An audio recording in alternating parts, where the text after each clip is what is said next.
Hi Kitchen Queens, Assalamu alaikum. Welcome to Farah Foods and Vlogs. So இன்னிலிருந்து Ramzan series start பண்ண போகிறேன். So இது வந்து ரம்ஜான் ஸ்பெஷல் சீரிஸ் எபிசோட் 1. இன்ஷால்லா சூப்பரான ரெசிபிஸ் உங்கள் கூட நான் ஷேர் பண்ண போகிறேன். ஸோ இன்றைக்கி வந்து சூப்பர் சிம்பிள் அண்ட் டேஸ்டியான எக் கிரேவி ரெசிபி தான் ஷேர் பண்ண போகிறேன். ரொம்ப ஈஸியாக நம்ம இது செய்யலாம் அண்ட் டேஸ்ட்டில் பார்த்தீங்கன்னா சூப்பர் டெலிஷியஸாக இருக்கும். இது வந்து நீங்கள் வித்தின் மினிட்ஸ் சரியில் கூட செஞ்சுக்கலாம். ஸோ வாங்க ரெசிபி ஸ்டார்ட் பண்ணலாம். அண்ட் நீங்கள் ஃபர்ஸ்ட் டைமாக என்னோட சேனல் விசிட் பண்ணுறீங்கன்னா மறக்காமல் சப்ஸ்கிரைப் பண்ணிக்கோங்க இந்த மாதிரி அமேசிங்கான ரெசிபிஸ்க்காக.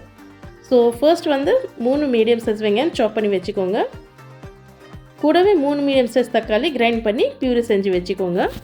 எக்ஸ் வந்து ஒரு 8 எக்ஸ் நான் பாயில் பண்ணி வச்சுருக்கிறேன். இப்போ இதில் நம்ம ஸ்லிட்ஸ் போடலாம். நான் வந்து கொஞ்சமாக யூனிக் வேல ஸ்லிட்ஸ் போடுறேன், கொஞ்சம் பார்க்க அட்ராக்டிவாக தெரியும்னு சொல்லிட்டு. இந்த மாதிரி ரவுண்டாக ஸ்பைரல் ஸ்லிட்ஸ் போடுறேன். நீங்கள் வேணும்னா நார்மலாக ஸ்ட்ரெயிட்டாக ஸ்லிட்ஸ் கூட போடலாம். ஸோ இந்த மாதிரி எல்லா எக்ஸில் ஸ்லிட்ஸ் போட்டதுக்கப்புறமா இப்போ நம்ம மேரினேட் பண்ணலாம். மசாலாஸ் வந்து 1/2 டீஸ்பூன் உப்பு, 1/4 டீஸ்பூன் மஞ்சள் தூள், 1 டீஸ்பூன் மிளகாய்த்தூள், 1/2 டீஸ்பூன் தனியாத்தூள் இதெல்லாம் சேர்த்து நல்லா மிக்ஸ் பண்ணிவிட்டு ஒரு 10 மினிட்ஸ் ஓரமாக வச்சுடுங்க. நல்லா மேரினேட் ஆகட்டும். இப்போ ஒரு பேனில் 1/2 கப் ஆயில் சேர்த்து எக்ஸ் சேர்த்துட்டு நல்லா ஃப்ரை பண்ணுங்கள். 5 மினிட்ஸ் நல்லா ஃப்ரை ஆனதுக்கப்புறமா எடுத்து வச்சுடுங்க ஒரு பிளேட்டில். இப்போது சேம் ஆயிலில் ஒரு ஏலக்காய், 5 கிராம்பு, ஒரு பட்டை சேர்த்து சாட்டே பண்ணிவிட்டு வெங்காயம் சேர்த்துக்கோங்க. இது நல்லா கோல்டன் ப்ரௌன் கலரில் ஃப்ரை ஆனதும் 1 டேபிள் ஸ்பூன் இஞ்சி பூண்டு பேஸ்ட்டு சேர்த்து அதோட பச்சை வாசனை போகிற வரைக்கும் ஃப்ரை பண்ணிக்கோங்க. ஸோ பாருங்கள், இஞ்சி பூண்டு பேஸ்ட்டும் நல்லா ஃப்ரை ஆயிடுச்சு. இப்போ இதில் ஒரு 15 முந்திரி, கூடவே கொஞ்சம் கருவேப்பிலை சேர்த்து ஃப்ரை பண்ணுங்கள். கூடவே 1/2 கப்பு கர்ட் சேர்த்துக்கோங்க. அந்த கிளிப் என்னால் ரெக்கார்ட் ஆகலை, பட் தயிர் தான் மெயின் இன்க்ரீடியண்ட் இந்த ரெசிபியில். நீங்கள் நல்லா மிக்ஸ் பண்ணிவிட்டு ஃப்ளேம் லோவில் வச்சு ஆட் பண்ணுங்கள். இப்போ இதில் டொமேட்டோ பியூரி ஆட் பண்ணிவிட்டு மிக்ஸ் பண்ணி மூடி போட்டு ஒரு 5 மினிட்ஸ் குக் பண்ணுங்கள்.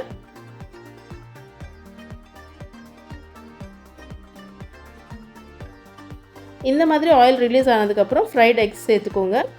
சேர்த்துட்டு நல்லா மிக்ஸ் பண்ணிவிட்டு 4 பச்சை மிளகா ஸ்ப்ளிட் பண்ணி சேர்த்துக்கோங்க. இப்போ உங்களுக்கு தேவையான அளவுக்கு தண்ணி சேர்த்துக்கோங்க. கிரேவியோட கன்சிஸ்டன்சிக்கு அக்கார்டிங்காக ஆட் பண்ணிக்கலாம். தண்ணி சேர்த்துட்டு 5 மினிட்ஸ் குக் பண்ணுங்கள். இப்போ பார்த்தீங்கன்னா கிரேவி நல்லா திக் ஆயிடுச்சு.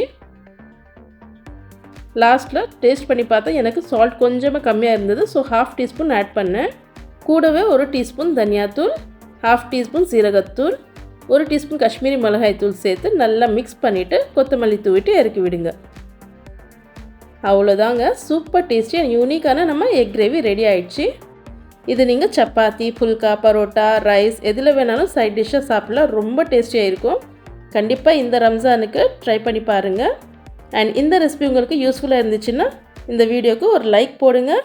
உங்கள் ஃபேமிலி அண்ட் ஃப்ரெண்ட்ஸ்க்கு ஷேர் பண்ணிவிட்டு இந்த மாதிரி அமேசிங்கான ரெசிபிஸ்க்காக நம்ம சேனலை மறக்காமல் சப்ஸ்கிரைப் பண்ணிக்கோங்க.